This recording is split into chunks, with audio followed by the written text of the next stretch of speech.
안녕하십니까. 36서울병원 인공심장실입니다. 지금부터 혈액투석 환자를 위한 식이교육을 시작하겠습니다. 혈액투석 환자는 뭘 먹어야 하나요? 모든 음식이 다 나쁜 것이 아닙니다. 과도하거나 부족한 섭취량이 문제입니다. 이번 시간은 식이원칙 첫 번째, 수분, 염분의 섭취를 줄이자. 수분과 염분 섭취에 대해 알아보겠습니다. 먼저 수분입니다. 혈액투석 환자에게 수분이란 보통 수분이라고 말하면 마시는 물만 생각하는 경우가 대부분입니다. 그러나 혈액투석 환자에게 수분이란 먹는 물뿐 아니라 식사, 국, 음료, 우유, 두유, 아이스크림 등 하루에 섭취하는 모든 종류의 수분을 말합니다. 투석 환자에게 하루 수분 섭취량은 1일 소변량의 300에서 500ml 더한 양입니다. 소변 배설이 없는 경우 1일 500ml 이내로 조절이 필요합니다. 왜 수분 섭취량을 조절하는 것이 중요할까요? 혈액투석 환자는 보통 소변량이 감소하여 체내 수분 제거가 어렵습니다. 결국은 체중이 증가하게 되고 체중이 증가하면 혈압 상승, 호흡곤란, 하지부종, 복부 팽만이 생깁니다. 지속적으로 체중 조절이 되지 않으면 심혈관계 합병증 및 사망률이 증가합니다. 그렇기에 내게 맞는 적정한 체중을 유지하는 것이 매우 중요합니다. 이번에는 적정 체중, 즉 건체중에 대해 알아보겠습니다.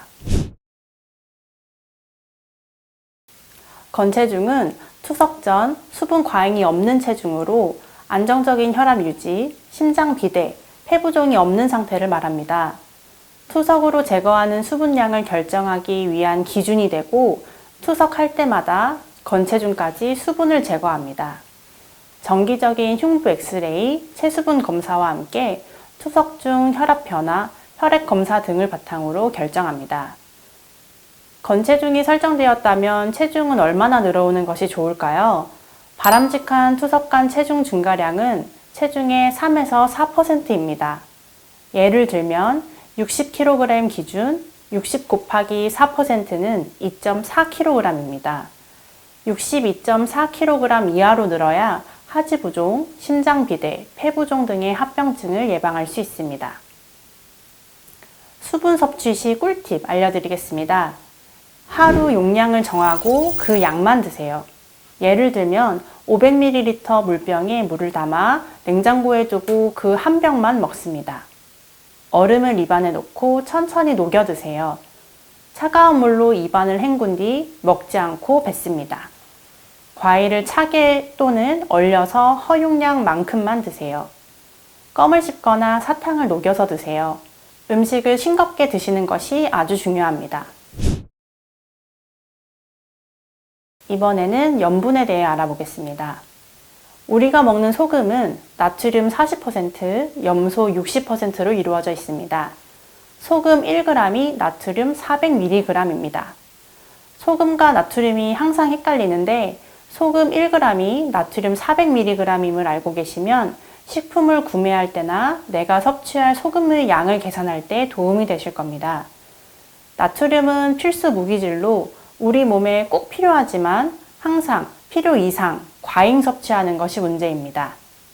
소금 속의 나트륨은 수분을 잡아주는 기능을 하여 과잉 섭취 시 갈증 유발, 수분 섭취 증가, 투석 간 체중 증가, 부종 발생, 혈압 상승, 심부전을 일으킵니다. 그렇다면 소금을 얼마나 먹어야 할까요? 혈액투석 환자는 1일 소금 5g을 먹어야 합니다. 일반인의 3분의 1 양입니다. 밥, 야채, 과일 등 기본 식이에 2g이 들어있어 매 끼니 1g씩 3회 섭취하면 됩니다. 한 끼에 1g입니다. 소금 1g은 어느 정도가 될까요? 왼쪽부터 그림을 보시면 3분의 1 작은 수저가 소금 1g입니다. 작은 수저 하나는 소금 5g입니다. 한 큰 술은 소금 15g입니다. 이 그림은 소금 1g, 즉 나트륨 400mg에 해당하는 양념의 양을 알 수 있습니다. 그림에서 보시다시피 소금 1g보다 다른 양념들의 양이 훨씬 많지요. 된장은 9g, 고추장은 12g이나 됩니다.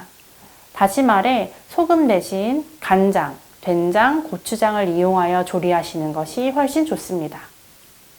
식사를 선택하실 때는 저염식을 선택하시고 숟가락보다 젓가락, 국물보다 건더기만 드시는 것이 좋습니다. 일반 국보다는 고소한 누룽지나 시원한 냉국이 좋습니다. 찌개보다는 맑은 국이 좋습니다. 가공식품, 장아찌, 젓갈, 짠 과자는 피하시는 것이 좋습니다. 저염식 요리의 꿀팁 알려드립니다. 소금 대신 향이 강한 향신료를 사용해 보세요. 후추, 들기름, 참기름, 파, 마늘, 양파, 카레가루, 식초, 레몬 등 향이 강한 향신료는 싱거워도 감칠맛이 있습니다. 조림보다는 구이, 가공식품보다는 신선식품이 좋습니다. 식품을 구매할 때는 식품 성분표를 통해 나트륨 함량을 확인해 보세요. 짠맛이 나지 않는 면, 빵, 떡에도 나트륨이 포함되어 있습니다. 조리 후 마지막에 간을 맞추면 겉에 짠맛이 남아 더 맛있게 드실 수 있습니다. 간을 맞춘 음식에는 소금, 간장을 더하지 않습니다. 식혀서 먹으면 덜 싱겁습니다. 즉석에서 조리하여 센 불에 빨리 볶으면 싱거워도 본연 재료의 맛이 살아납니다. 외식을 하거나 배달 음식을 먹어야 할 땐 김밥은 단무지를 빼고 설렁탕, 곰탕, 갈비탕 등 뜨거운 국물 요리에는 기본 간이 되어 있는 경우가 많아 먹지 않는 것이 좋습니다. 국수는 면만 건져서 드세요. 일반 짜장보다 간짜장을 주문하면 소스의 양을 조절할 수 있습니다. 비빔국수, 비빔냉면은 양념장을 반만 넣어 드시고 항상 소스를 따로 주세요 하고 요청하셔서 조금씩 찍어 드시는 것이 좋습니다. 요즘 저염소금, 저염간장으로 판매되는 제품이 많습니다. 그러나 투석 환자는 주의하셔야 합니다. 이런 제품은 나트륨을 칼륨으로 대체하기 때문에 자칫 고칼륨 혈증을 유발할 수 있습니다.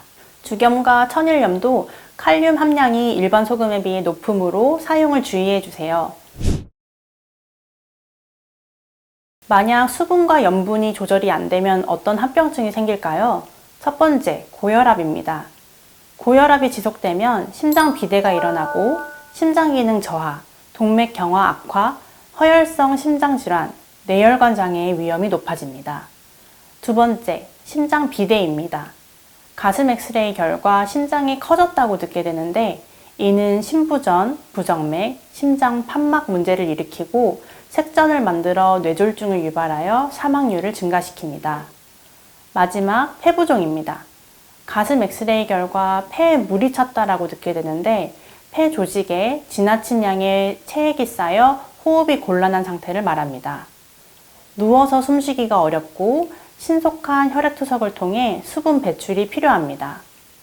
혈액투석 환자는 식이요법이 아주 중요합니다. 오늘 공부한 대로 수분과 염분 관리를 잘 하시기 바랍니다.